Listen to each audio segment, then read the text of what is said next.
We drove inside and inside and inside some forest. And that's when we began to see something is off here.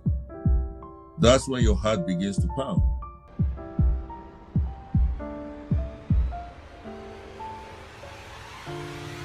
None of them knew what was waiting out there in that bush. If they had, not one of them would have gone. Mazino certainly wouldn't have, because that became a night he would never forget. That's probably one of those days that you never forget in your life.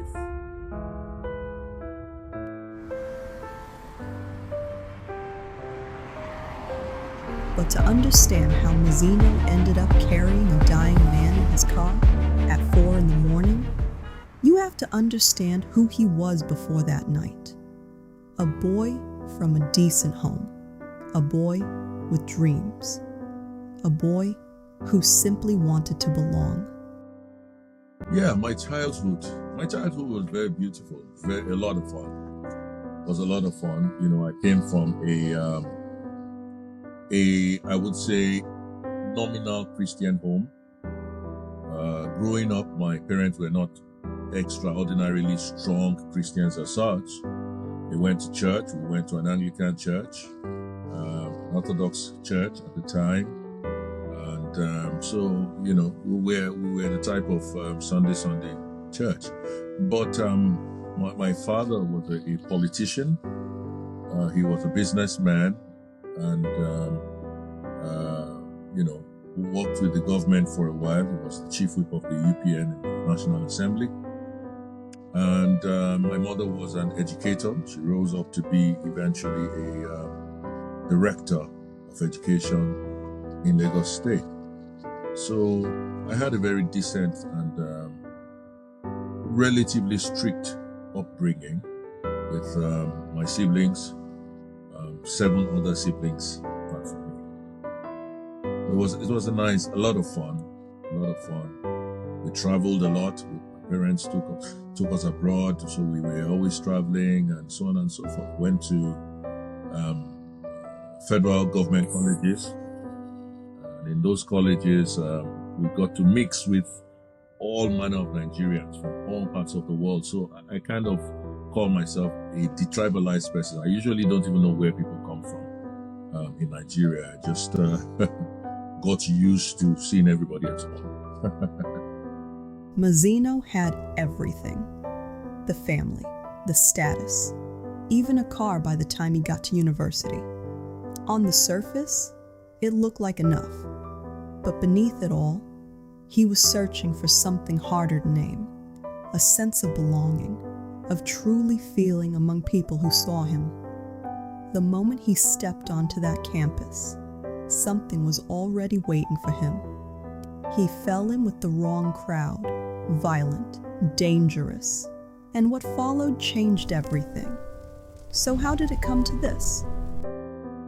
I mean, I've given it a lot of thought over the years, and quite simply, I think peer pressure. You know, the need to want to belong. At a very young age, you're very impressionable, especially in those adolescent ages where you are 17, 18, 19. You think you know everything, but you don't. And getting to the university, first time you are truly free. You're truly able to do and undo in quotes. If you fall into the wrong crowd, you will have yourself to blame. And mine was that kind of a thing. Unfortunately, I don't know if I fell into the wrong crowd or I was looking for the wrong crowd. You know, so I think there's a dimension of peer pressure where you find what you're looking for. And I think that was my story. I wanted to belong. I wanted to be one of those popular guys. I wanted to be one of those people who made a lot of money. You know, I had a car while I was in school, and in those days, this was in the 80s, mid to late 80s, most people didn't have cars in school. I think in our university, I was in the University of Ibadan at the time, I don't think up to 5 of us had cars, or maybe about 5 of us in the whole university, thousands of people, you know. So it's not like today where it's commonplace. So I was, in quote, quite popular to a certain degree, and I wanted to fortify myself. One thing leads to the other. You want more money, and sometimes these guys come and they promise you, oh, we're going to do business and we're going to get you connections, and when you graduate from school, you will know everybody. They will mention all the names of all the who is who in government and politics. They're all part of us. So you want to really, be a part of this kind of a thing. So it's a lot of deceit too, because eventually I knew, as I got involved, I knew that there was a lot of deceit involved. They'll tell you all kinds of things just to lure you in. And another thing I found out is that one of the things they did was that they targeted people who they felt their parents were well-to-do in society, so that if there were ever a problem, and they had a police problem or a problem with the law, or running against the law, these people's parents will have to come and intervene. So that's why a lot of, in quote, big men's children are usually targeted in these kinds of settings. There's two parts to it. You get attracted to what you also desire. So there's a peer pressure element to it. Wannabe is a, so I guess I saw a few of my friends, a few people that I thought, oh, I like to hang out with this crowd, only to discover that many of them were actually in the Confraternity. And so, of course, one thing led to the other. They told us, and they will whisper, look, we're part of something. It doesn't start with we're a confraternity. It starts with we're part of something that is big, that, if you're a part of us, you can change the world, you can do this. I think I can't blame it just on people, but me, myself, I wanted to shine, and I now got myself attracted to the group of people that were already in that type of direction in life. Mazino is lured in by something that looks cool on the surface, promising even.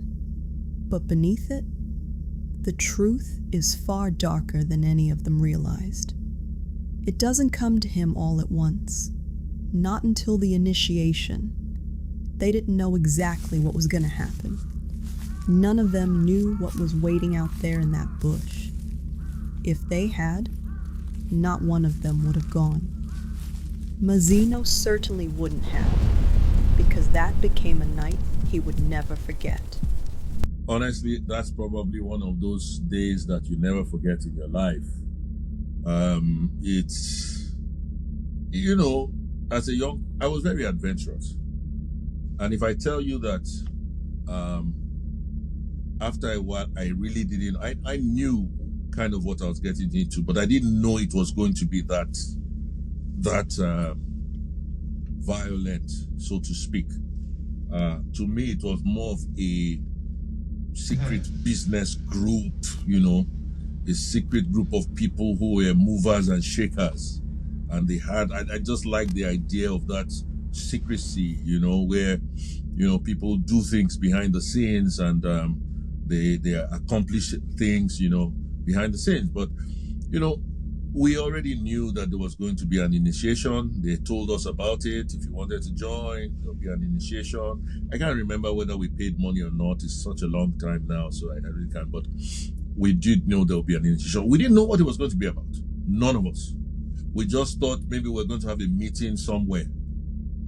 So this part was part of where the deception is. And I want to use this opportunity to talk to younger men today, who may be in universities or in all of these things. You need to be very careful, because that's how it starts. It starts like, it's just a game. It's just, many of us could have died. The initiation, people died during the initiation. Is that violent? Is that vicious? I don't think if any of us knew what we were going to meet during the initiation, we would have gone for it. We really underestimated it, because we were taken into the middle. I had a car, so I went to some people. Everybody mobilizes cars. They tell you that day that there's a regalia, what we call the regalia, something you had to wear. Everybody had to wear blue jeans, I think blue or black jeans. I think it was blue jeans. and a black shirt, right? A t-shirt. You had to wear a black shirt. And so usually on those days, you can even tell because many of them are wearing the same things at once all over the university. That means there's something happening. In our case, anybody you saw that period, or almost anybody wearing blue jeans and black shirt, just know that something was going. Many people will not come out and they go straight to the wherever. I call it the coven now, though, but we go to where we had our meetings, and it's in the middle of a bush. We drove inside and inside. I don't know who finds those things, but we drove inside and inside and inside some forest, and that's when we began to see something is off here. That's when your heart begins to pound, because you go inside, it never ends. And we come out, and then you still walk inside and inside into bush paths, into forest, and you get to an open place that was intentionally cleared for this purpose. It was intentionally created for this purpose. You can see, and then there's a bonfire. There were already people there waiting for us. A big bonfire right in the middle. Big, I'm talking of probably 20 feet in diameter, 20 foot bonfire, blazing. If you shout, if you cry, if you say anything, nobody will hear you. If you shoot a gun, you'll barely be heard, because we're away from civilization. Up till this day, I don't even know where that place is, to be honest with you. So, and of course, there begun the horrors that we went through. There was a lot of violence, there was a lot of degradation, we were made to strip naked, and so just picture all of that. It's just a mess. He survived that night, but surviving wasn't the same as escaping, because once you were in, there was no door-marked exit. The only way through, or so he thought, was deeper into it. Deeper until he would be the one calling the shots, and finally put an end to all of it. And deeper he went, until he was no longer just a member. He was finally chosen to be the next Don, but this came with its own baggage. We would always plan. I had one particular friend, he's still a good friend of mine, and, we were always planning, how are we going to get out of this? How are we going to, come out of this? We'll have secret meetings. Sometimes we'll have meetings even in a hotel. And we'll come like an association of, business people trying to learn something, but it's a private meeting. It was just, put it this way, it's not worth it. It wasn't worth it. They tell you, it's going to help you for business and all of that, but at what cost? At what cost? That's the thing. God is going to bless you anyways. God is going to bless us anyways. Your star, your destiny reduces, it doesn't increase. Your star diminishes, it doesn't. I know better now. So, and that's why I can say boldly to any young person out there, you don't want to get involved with this. You want Jesus Christ. You want Christ to come into your life, and he will lead you to where you're supposed to go. He will make you be who you are supposed to be. And so, so we will strategize and plan how we're going to get out. Eventually, we said, look, the best way to do it is to become the head of this group. And then, after that, we'll just silence everything. And that was what led to us, eventually, interestingly, it's like as if the devil hears you, because after a year or so, I was approached by some members outside and also inside and said, look, we want to make you the Don. We want to make you the Don. We pushed to become the Don. And so we now have to have a meeting. And this one again was in the bush. Again, major meeting. And this time people came from far and wide. We had people from Ife, from Ahmadu Bello University, from Unilag, from LASU, from I mean, all over. People we had never even seen before. And I'm like, God, what am I doing? You know? And, again, it's called a coup. In this case, it was not a peaceful handover, so they call it a coup. And so during the coup, the Don, the current Don at the time, refused to hand over the symbol of leadership. We called it the scroll, that he had everybody's blood in it. He refused to hand it over, so it became a nightmare experience for him. Oh my. Some of the guys, particularly those from the other universities, they have been there for a long time. There were even some we called uncles. So they had graduated from the university and they were coming for the meeting. So people go around this whole place. And the beating this guy got, I don't think some of us, as debaters as we were, have ever experienced anything like that. I think, the initiation will always be in my mind, but that particular day is the worst, most visceral torture I saw. I saw this guy, and even those of us, all of us that were on the campus in the University of Ibadan at the time, we're all looking at ourselves, what's going on here? Because this guy refused to refuse, and we're even begging him, just give this thing, is in your father's property. And he refused. And they tortured, they beat him, they stabbed him and stabbed him. It was, it was bad. So he was practically led for dead. And so myself and another fellow, again, he's still alive and he knows himself. We both decided after everybody had left that we can't leave this guy here to die. We have to take him to the hospital no matter what. But then there was the fear that what if the police arrest us? We are going to be the ones to suffer all the... I personally had to put my foot down. I said, look, I'm not going to leave him here. I can't live with my conscience. I can't live with my... It was just... my goodness. Anyways, we eventually picked him, carried him in my car. And this was about 4 a.m. or thereabouts, if I remember correctly. And we came up with a story that if anybody stopped us on the road or whatever, we'll simply say that he was an armed robbery victim. And maybe he was mobbed. We saw him and we picked him up and we wanted to take him to the hospital. And we noticed he was still alive. So we whispered to him, look, don't corroborate our story, or if not, we'll just leave you here. Better make sure. He was still managing to go. He was bad. It was bad. So anyways, we finally got him to a hospital. We just found one big hospital we could see and told them we have an emergency. We saw somebody who was attacked by robbers and blah, blah, blah, and that's how we took him in. And the shock of our lives was that we managed to get phone number of his parents. Those were the days that you had to use landline to call. And so the hospital provided us with a number and we phoned his dad to say, look, your son has been involved in an armed robbery or whatever, and he's been beat up terribly and so on. And so it was burnt.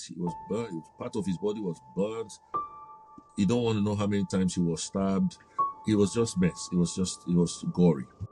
Mazino thought they had gotten away with it. They told themselves they had done the right thing.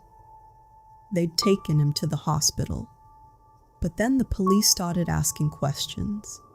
And before they knew what was going on, they had tracked Mazino down.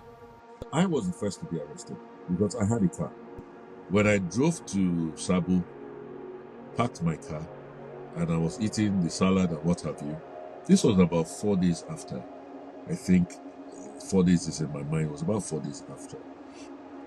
The next thing I saw was, then we used to have these 504 station wagon cars. They just swooped all over us, all over me, and blocked the whole place. Came police with guns, like it was not a joke. And then pointing guns at me. They were calling me Ozono. I said, I'm not Ozono. You are Ozono. That's how they bundled me out of the place. It was such a scary experience. They bundled me out and took me to a police station. At the time, there were two people who knew about what was going on, because most people in the campus did not even know that I was in a fraternity at the time. Most did not know. But my roommate knew, who happens to be a pastor now, you know, he knew. And then I had a girlfriend at the time. She knew everything, and she was so against it. She knew the whole story. I told her everything that happened, you know, and so on and so forth. So when she didn't see me, she had to come looking for me. Police, because the police took me to an undisclosed location, you know, and so they got me. Of course, I knew then, just deny. I denied. I didn't know anything about this. That they would beat me, and I would still not accept it. You know, I just wanted as much as possible to get the message to my parents, my dad especially, and you know, it was just, they would threaten me that if this guy dies, you're going to die also, that we're going to execute you in a firing squad. So that even made it more scary, and made me realize that, look, you know, you have to, you're not gonna, I could never admit to that at that time, you know. So eventually they threw me in with hardened criminals. You know, when you face those type of things, you know what happened? I started praying for the first time. I started praying. I started saying, God, if you save me from this, I'll never tell a lie. Even a lie, I'll never tell a lie in my whole life again. In that cell, surrounded by men whose crimes dwarfed his own, he did something he had not done in 18 months.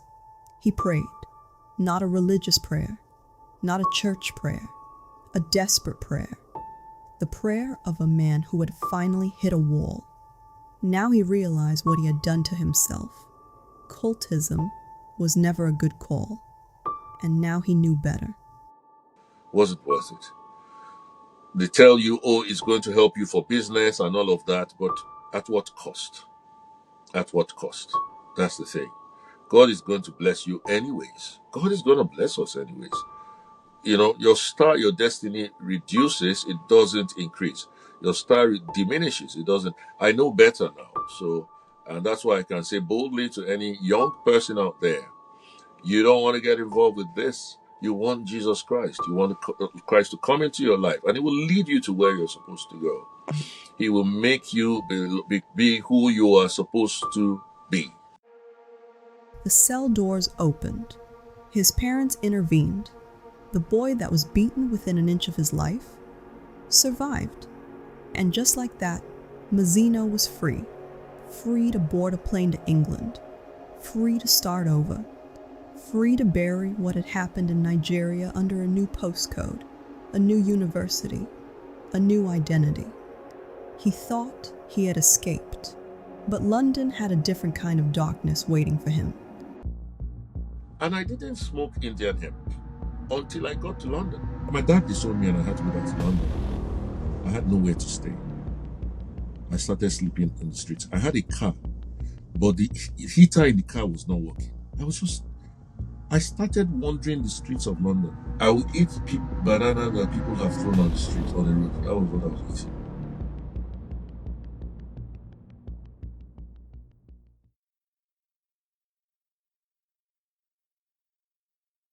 Get your copy of When Mothers Pray and discover my unforgettable salvation story. Before I turned 21, I was completely lost and marked for destruction. But my mother refused to give up. Her relentless prayers became the weapon that rewrote my destiny and pulled me from the darkness. This book is living proof that no child is too far gone for a God who answers prayer. Parents, don't surrender. Heaven moves when mothers pray. Order yours today at mazinoabraham.com. Looking for a quick boost of spiritual encouragement? Make sure to watch Verse Inspirations right here on this YouTube channel. With new devotional episodes dropping every Monday and Friday, it's the perfect way to build your faith, find clarity, and stay spiritually grounded throughout your week. Also, if you have a powerful testimony of God's transforming grace, we want to hear from you. Share your story on Mess to Message by emailing info@mazinoabraham.com. And finally, if you are an experienced Christian counselor with a heart to guide and support fellow believers, we'd love to connect. Send an email to support@mazinoabraham.com.